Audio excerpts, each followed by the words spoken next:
খ্রিস্টপূর্ব ৭০০০ অব্দের দিকে ফিলিস্তিনের লেভান্টিন উপকূল ঘেঁষেছিল সামুদ্রিক মৎস্য আরোহণ, পশুপালন ও শস্য উৎপাদন ভিত্তিক এক অনন্য মিশ্র বসতি।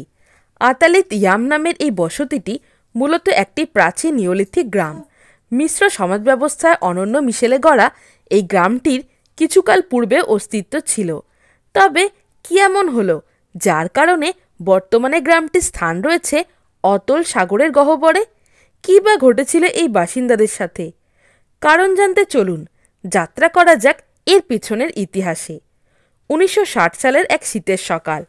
নিত্যদিনের মতো মৎস্য আরোহণের উদ্দেশ্যে উপকূলে জাল ফেলেছে স্থানীয় জেলে সম্প্রদায়।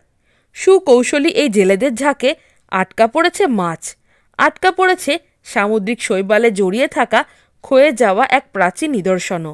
প্রথম দেখায় নিদর্শনটিকে প্রত্নতাত্ত্বিক নমুনা মনে হওয়ায় স্থানীয় প্রত্নতত্ত্ববিদদের নিকট দ্রুততার সাথে খবর পৌঁছে দিল তারা। ছোট্ট এই নিদর্শন যে বহন করেছে দারুণ কিছু সংকেত, তা বুঝতে বেশিক্ষণ ভাবতে হয়নি প্রত্নতাত্ত্বিকদের। তাই তো তীব্র শীত উপেক্ষা করে আটঘাট বেঁধে তারা বেরিয়ে পড়লেন উপকূলের উদ্দেশ্যে। প্রথম ধাপে জায়গাটুকু জরিপের জন্য পৌঁছে গেলেন নীল জলরাশি সেই সমুদ্র তটে।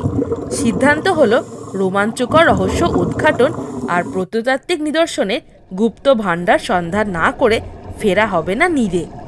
আর তাই পূর্ণ প্রস্তুতি সেরে নব উদ্যমে শুরু হলো গবেষণার কাজ। একে একে খুঁজে পাওয়া গেল নানাবিধ প্রত্নতাত্ত্বিক নমুনা। নড়ে চড়ে বসল প্রত্নতাত্ত্বিক মহল।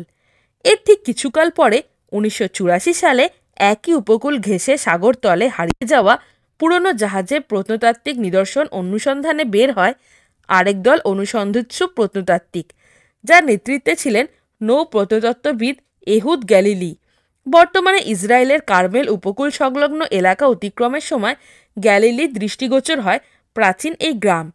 অতঃপর তার হাত ধরে Italian National Institute of Geophysics and ভলকেনোলজির বিজ্ঞ প্রত্নতাত্ত্বিক মারিয়া প্যারেস্কি উঠে পড়ে লাগেন এর গবেষণায়। বেরিয়ে আসে নানা তথ্য উপাত্ত। কার্বন ডেটিংয়ের মাধ্যমে জানা যায় ডুবে যাওয়া এই গ্রামের বয়স ৮৯০০ থেকে ৮৩০০ বছরের মাঝামাঝি কোনো এক সময়। প্যারিস্কির গবেষণা মতে গ্রামটির সন্নিকটে অবস্থিত মাউন্ট অ্যাটেনা নামক পর্বতের ঢাল ঘেঁষে উদ্ভব হয় এক সুবৃহৎ আগ্নেয়গিরির আকস্মিক অগ্ন্যুৎপাত। ভেঙে পড়ে বিশালাকার অ্যাটেনা পর্বতের একাংশ, সৃষ্টি করে ১৩০ ফুট উচ্চতায় শক্তিশালী সুনামি, যা মুহূর্তের মধ্যে গ্রাস করে নেয় পুরো গ্রাম। সুনামি পরবর্তী সময়ে এখানে সেখানে ছড়িয়ে ছিটিয়ে থাকা পাথরের ধাক্কায় বিক্ষিপ্ত হাজারো মাছের দেহাবশেষ জানান দেয় সুনামির প্রমাণ। সুনামির তাণ্ডবে লণ্ডভণ্ড বসতি ছেড়ে মানুষগুলো স্থানান্তরিত হয় অন্যত্র। তবে কয়েকজন গবেষকের অন্য কারণ হিসাবে প্রতিকূল আবহাওয়াকেও দায়ী করেন। তাপমাত্রার আকস্মিক পরিবর্তনের ফলে শীতল বরফখণ্ড গলতে শুরু করলে সমুদ্র পৃষ্ঠের উচ্চতা বৃদ্ধি পায়। ফলে ধীরে ধীরে ডুবতে শুরু করে গ্রামটি, যা সেখানকার অধিবাসীদের বাধ্য করে গ্রামটি ছাড়তে। সমুদ্রের নোনা জলের ঝাপটা, হাড় কাঁপানো ঠান্ডা পরিবেশে ডুবুরি দলের নিরলস প্রচেষ্টায় এখনও পর্যন্ত আবিষ্কৃত হয়েছে নানাবিধ প্রত্নতাত্ত্বিক নিদর্শন। বালির ঢিবির ওপর খননকার্য চালিয়ে খুঁজে পাওয়া গেছে ছোট বড় কুঁড়েঘর, তীরের ছুচালো ফলা, কাস্তে, কুড়াল ও সমাধি। সন্ধান মিলেছে একটি সুপেয় পানির কুয়ার। পাথরে আবৃত ৫.৫ মিটার গভীর এই কুয়ার অভ্যন্তরে প্রত্নতাত্ত্বিকেরা খুঁজে পেয়েছেন গৃহপালিত পশুর হাড়, গাছের গুঁড়ি, কাঠের খণ্ডাংশ, বিশালাকৃতির মাছের কাঁটা ও হুক।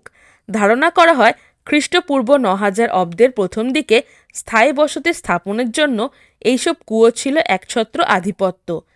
বসতির ঠিক মাঝ বরাবর ৫০০ থেকে ৬০০ কেজি ওজনের ৭টি বিশালাকার মেগালিথিক পাথরের স্মৃতিস্তম্ভ তাদের ঐতিহ্য ও সংস্কৃতির সাক্ষী হিসেবে দাঁড়িয়ে রয়েছে। শুকনো মৌসুমে স্মৃতিস্তম্ভকে ঘিরে পালিত হতো জল সংক্রান্ত আচার অনুষ্ঠান।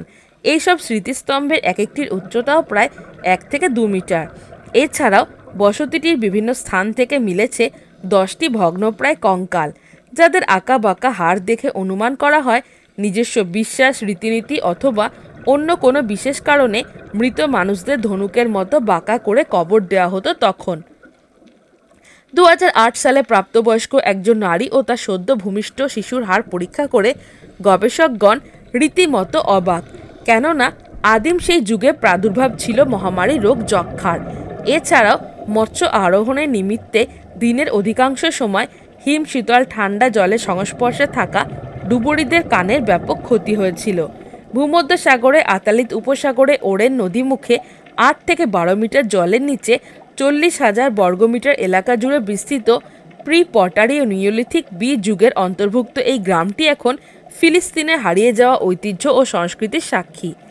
এইসব সংস্কৃতি প্রেরণা যোগায় হৃদয়ের মনে আঁকিবুকি কাটা প্রাগৈতিহাসিক কালের রোমাঞ্চকর রহস্য উদ্ঘাটনের, মনে করিয়ে দেয় পুরনো যুগের মানব ঐতিহ্য, সাহসিকতা, প্রকৃতির সাথে সংগ্রাম করে টিকে থাকার গল্প। হারিয়ে যাওয়া এইসব সভ্যতা এখন যেন এক একটা স্বপ্নপুরী রূপকথা।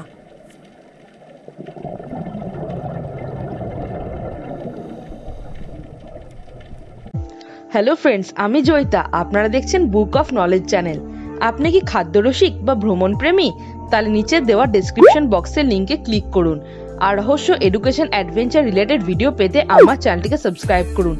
ভালো লাগলে অবশ্যই লাইক, কমেন্ট আর বন্ধুদের সাথে শেয়ার করুন। তো বন্ধুরা, আজকে আমার টপিক ভালো লেগে থাকলে চ্যানেলটিকে like, comment, share and subscribe করতে ভুলো না।